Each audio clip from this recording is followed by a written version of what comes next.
Welcome to tonight's Saturday Night Special, episode 124.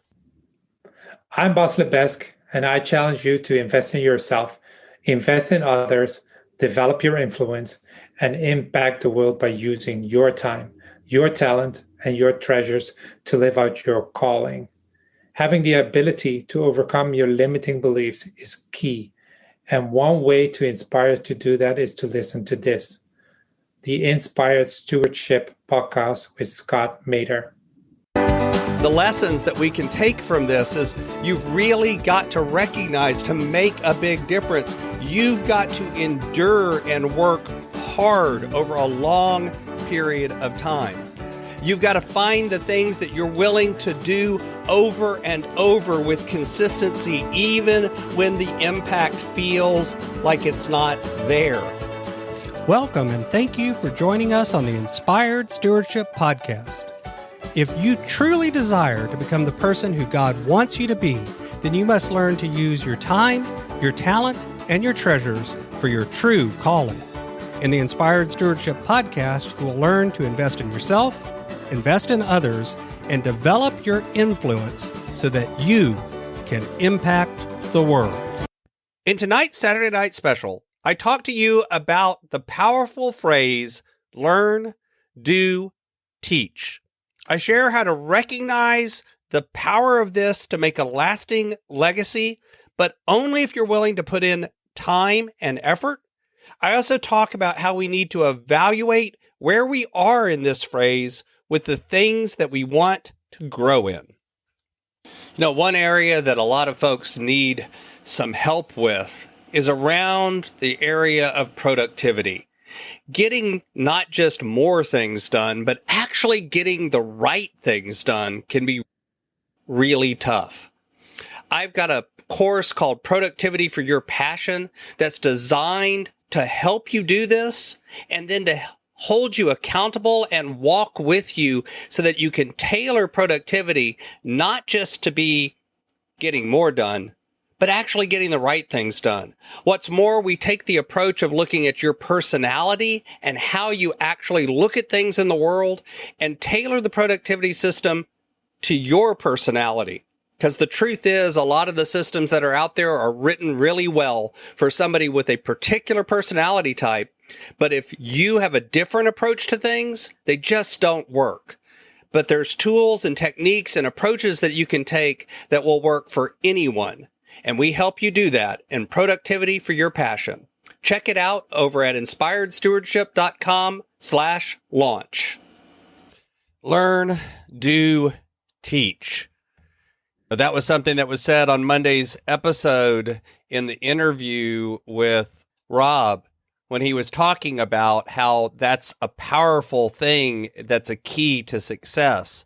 And it got me thinking about that idea of learn, do, teach. And so I started doing some poking around and some research, and I came across an article that I found rather interesting about something that this writer referred to as the legacy trend or the legacy chart.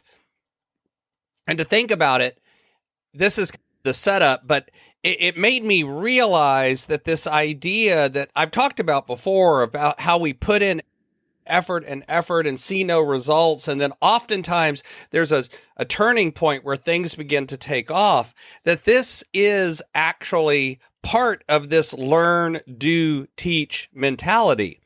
Because the truth is, you see that idea, you see it on Twitter, you see it in other places about how there is powerful effort and powerful benefit in first learning something, then practicing it or doing it or acting on it, and eventually growing to the level where you can and do teach others about this.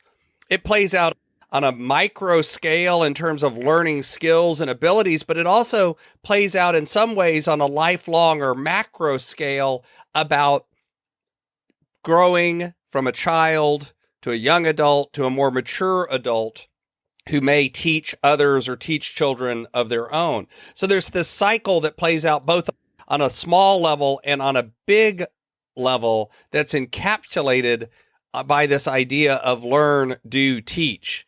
There's even a mathematical part of this. And that's the story that this article told. And he actually used the idea of converting people to a worldview like Christianity or another message that you wanted to put out that makes a change. In Christianity, we talk about the idea of the Great Commission, where we are told to learn about it, develop our own spiritual development and disciplines, do them, practice them, and then show and teach others, as the idea of evangelizing others. And so the thought process was this, and I invite you to play along with this thought. What happens if there was a new idea and one person has it, and the first thing they do is convince someone else or bring someone else on board with that idea? And so now there are two people that believe it. So we've doubled the number. We went from 1 to 2. And then if each of those two people go out and each convert a person or bring a person over to this idea, so you've gone from 2 now to 4. So then if you double again, you go from 4 to 8, and then 8 to 16. And if you started that today in the real world today, and you did that doubling, how long would it take, assuming it worked every single time, before the entire world, all of the people in the entire world believed that idea? And the answer is roughly 30 to 40 years. It's somewhere around 35, 36 years, depending on what numbers you feed into the formula, which is mind-blowing.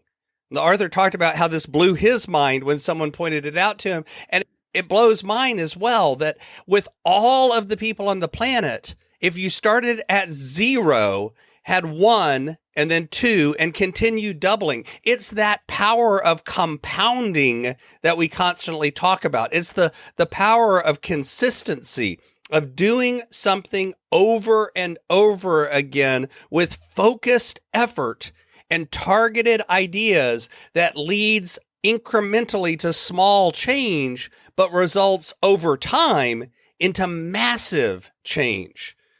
That is what he talks about as the legacy trend. And he actually shows a chart in the article of doing this doubling and putting the math in and plotting that curve on a graph. And the interesting thing is, if you look at it, it is nearly flat for the first 20 to 25 years on the scale of this graph before it begins to take an upturn. And in the years 25 to 35 is where all of the increase really happens. It's this massive increase. Looking at it, the first 10 years of that time, there's almost no change. It's barely a blip. And then from years 10 to 20, in the next 10 years, you begin to see growth. But overall, in the bigger picture, that growth is relatively small. And it's not until year 30 and 31 and 32 and 33 and 34 and 35 that you see massive change. Realizing that massive change takes time, and it takes consistency, and it takes patience, and it takes belief that what you're doing today, even though it has little to no effect, is going to add up over time. Thinking about this podcast and putting the podcast out, the first 2 years I did it, the amount of downloads I got was significantly smaller than now in year 3. The growth was not linear. It's always up and to the right, but it's not this nice, steady, straight line. Instead, it goes up and down. And this is where learn, do, teach comes in. To really make that change, you've got to do all 3 of these. You got to learn something, do something, and then actually teach it to others or impact others, in my words. That's how I talk about it. Think about this. That means the real truth is, if you want to make a difference, you have to think about where you are. With what you're doing today, where are you at? Are you in the learn phase? Are you at the phase where you need to move to doing? And remember, we talked earlier this week about how you can spend way too long in the learning phase. Or have you now been doing it long enough and with enough growth that you need to begin to teach others. And I will tell you, the truth is we can stay too long in that doing phase as well and never put something out that teaches others. Again, on my bucket list for a long time has been writing a book, and I'm just now getting around to it now. When you evaluate where you are in that curve, my guess is you're probably earlier in it than you really want to. The lessons that we can take from this is you've really got to recognize, to make a big difference, you've got to endure and work hard over a long period of time. You've got to find the things that you're willing to do over and over with consistency, even when the impact feels like it's not there. And to do that, you've got to look at it as a bigger thing. You've got to pursue a legacy, something that you're leaving behind that impacts the world, not just look at the outcomes, or else you'll quit way too soon. Thanks for listening. Thanks so much for listening to the Inspired Stewardship Podcast. As a subscriber and listener, we challenge you to not just sit back and passively listen, but act on what you've heard and find a way to live your calling. If you enjoyed this episode, please do us a favor. Go over to inspiredstewardship.com/iTunes rate, all one word, iTunes rate. It'll take you through how to leave a rating and review and how to make sure you're subscribed to the podcast so that you can get every episode as it comes out in your feed. Until next time, invest your time, your talent, and your treasures. Develop your influence and impact the world.